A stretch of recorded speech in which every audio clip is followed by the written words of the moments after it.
رہیں گے۔ اور یہ بھی آپ کو آخر میں نے بتایا تھا کہ اگر کوئی شخص مرتد ہو جانے کے بعد اسلام قبول کرتا ہے تو پھر ضروری ہے کہ وہ اس چیز سے بیزاریت کا اظہار کرے جو اس سے کفر، جس چیز کے بارے میں سرزد ہوا ہے اسے اقرار کرنا پڑے گا کہ جی ہاں یہ غلط تھی، باطل تھی، میں اس سے بیزار ہوں، پھر اس کا اسلام لانا معتبر ہوگا۔ ایک مسئلہ یاد رکھیں کہ اگر عورت یا بچہ، جیسے 7 سال کا، 8 سال کا بچہ ہے، چھوٹا بچہ ہے بھی ہے، یہ اگر مرتد ہو جاتے ہیں تو ان کو قید یا قتل نہیں کیا جائے گا،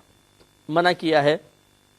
یعنی قتل نہیں کیا جائے گا۔ ہاں حاکم اسلام ان کو قید رکھ سکتا ہے اور قید رکھ کے بس یہ کہے کہ آپ توبہ کریں، اگر یہ توبہ کر لیتے ہیں تو ٹھیک، ورنہ جب تک یہ توبہ نہیں کریں گے ان کو مقید رکھا جائے گا۔ دیکھیں اب یہ مذہب اسلام کی کتنی نرمی ہے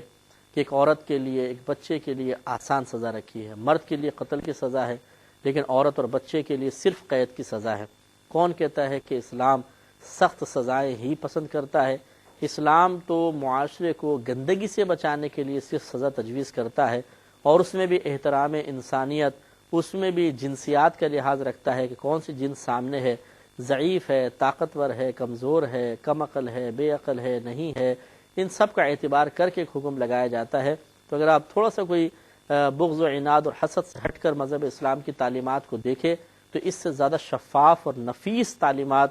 کہیں آپ کو نظر آ ہی نہیں سکتی ہیں۔ اگر ان تعلیمات کو نافذ کر دیا جائے تو معاشرے سے بگاڑ اور تمام قسم کی گندگی دور ہو سکتی ہے۔ اب آگے آپ کو بتایا تھا کہ مرتد اگر اپنے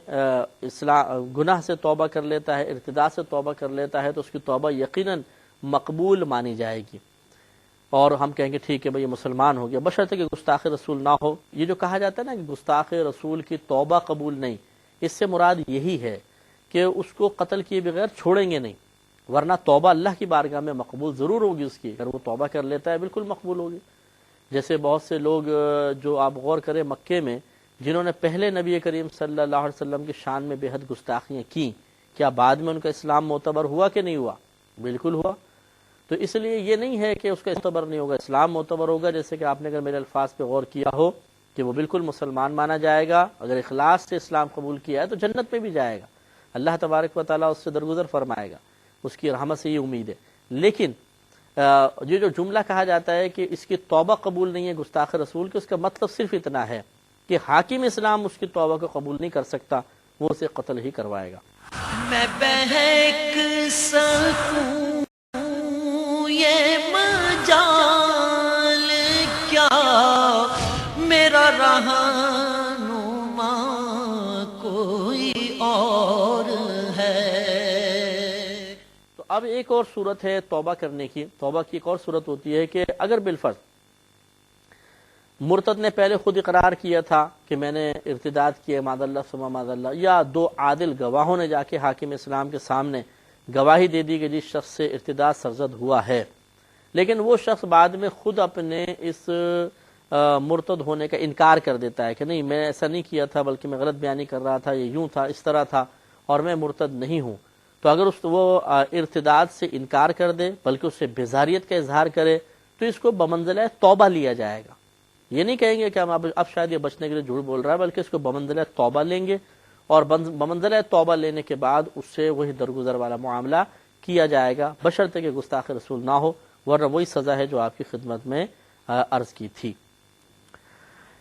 اب مسئلہ یہ ہے کہ اگر بالفرض کوئی شخص ایسا ہے کہ وہ ارتداد کرتا ہے، پھر وہ انکار کر دیتا ہے کہ میں نے ارتداد نہیں کیا تھا، تو ہم نے آپ کو بتایا کہ اس کی توبہ قبول کر لی جائے گی، اور ہم سمجھیں گے یہ اس کو بمنزلہ توبہ کے رکھیں گے، تو اس لیے اب اسے قتل تو نہیں کیا جائے گا اس کی بنا پر کہ وہ انکار کر رہا ہے، قتل نہیں کریں گے، لیکن بقیہ جتنے بھی احکام ہیں وہ جاری ہوں گے۔ مثلا اگر یہ پہلے اقرار کیا تھا یا گواہوں نے ثابت کر دیا تھا، اب یہ کہتا ہے میں نے ارتداد کیا ہی نہیں، تو ٹھیک ہے قتل تو نہیں کریں گے، لیکن اس کی زوجہ اس کے نکاح سے نکل جائے گی، اور جو کچھ اعمال اس نے پہلے کیے تھے سب کے سب برباد ہو جائیں گے، اس کی بربادی کا حکم ہوگا بالکل۔ اور حج کی استطاعت رکھتا ہے تو اب اس پر دوبارہ حج فرض ہوگا، پہلے والا حج ختم ہو جائے گا۔ تو اس لیے یہ حج کا مسئلہ میں عرض کر رہا ہوں، باقی عبادات کا بھی عرض کرتے ہیں۔ تو معلوم یہ ہوا کہ اگر کوئی شخص مرتد تھا، حقیقتاً وہ اقرار کر رہا ہے اور گواہوں سے یا پھر ثابت ہو گیا اور پھر اس نے توبہ کر لی، اس کا ایمان مقبول ہو گیا اور گستاخ رسول کے علاوہ کی ہم بات کر رہے ہیں، حاکم نے اس کو چھوڑ دیا تو ٹھیک ہے۔ لیکن اب ایک شخص ایسا ہے کہ جو ارتداد کے بعد انکار کرتا ہے کہ میں نے تو ارتداد کیا ہی نہیں ہے، تو اس کو قتل تو نہیں کیا جائے گا کیونکہ مرتد کا حکم تھا قتل، اسے قتل نہیں کیا جائے گا، لیکن حاکم اسلام بقیہ احکام جاری کرے گا، بیوی اس کی نکاح سے نکل جائے گی تو وہ کہیں پہ بھی نکاح کر سکتی ہے۔ اس کے انکار کے باوجود یہ نہیں کہ اب اسے بھی مقید رکھا جائے کہ ٹھیک ہے تمہارے شوہر نے ارتداد کے انکار کر دیا ہے تو تم اس کے نکاح میں متصور ہوگی، کیونکہ پہلے اس کا کفر ارتداد ثابت ہو گیا تھا، ہم تو اس کے انکار کو توبہ کے بمنزلہ لے رہے ہیں، تو اس لیے وہ تمام احکام تو جاری ہوں گے جو مرتد کے ہوتے ہیں، اس لیے اس کے جو عبادات ہیں اس کی بربادی کا بھی حکم ہوگا، حج دوبارہ اس پہ فرض ہوگا۔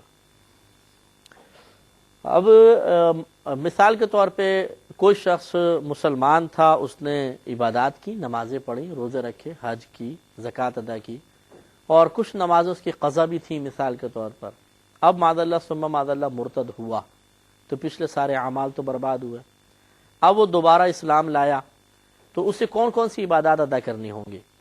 تو یاد رکھیں کہ جتنی اس نے نمازیں، روزے وغیرہ پڑھی، حج پڑھے، ان کا ثواب تو ضائع مانا جائے گا، نماز، روزہ، زکوٰۃ جتنی ادا کی اس کا ثواب تو ضائع مانا جائے گا، لیکن ان کی ادائیگی ہو گئی، یہ نہیں کہ اب ہم کہیں کہ دوبارہ ادا کرو۔ ہاں جو قضا نمازیں اس پر حالت اسلام میں باقی تھیں، مرتد ہو جانے سے وہ معاف نہیں ہو جائیں گی، جب یہ دوبارہ اسلام لائے گا وہ قضا اپنی جگہ باقی ہیں، ان کو ادا کرنا ہوگا۔ لیکن حج میں فقہا کا اختلاف رہا اور انہوں نے یہ کہا کہ حج کی عبادت کو علیحدہ رکھا جائے گا، اور حج اگر اس نے پہلے کیا بھی تھا تو ارتداد کی وجہ سے وہ حج برباد ہو گیا، دوبارہ اس کو حج کرنا پڑے گا۔ تو خلاصہ کلام یہ ہے کہ اگر زمانہ اسلام میں کچھ عبادات قضا ہوئی تھیں تو مرتد ہو جانے کی وجہ سے وہ قضا معاف نہیں ہوگی، دوبارہ اسلام لانے کے بعد وہ قضا تو ادا کرنی پڑے گی۔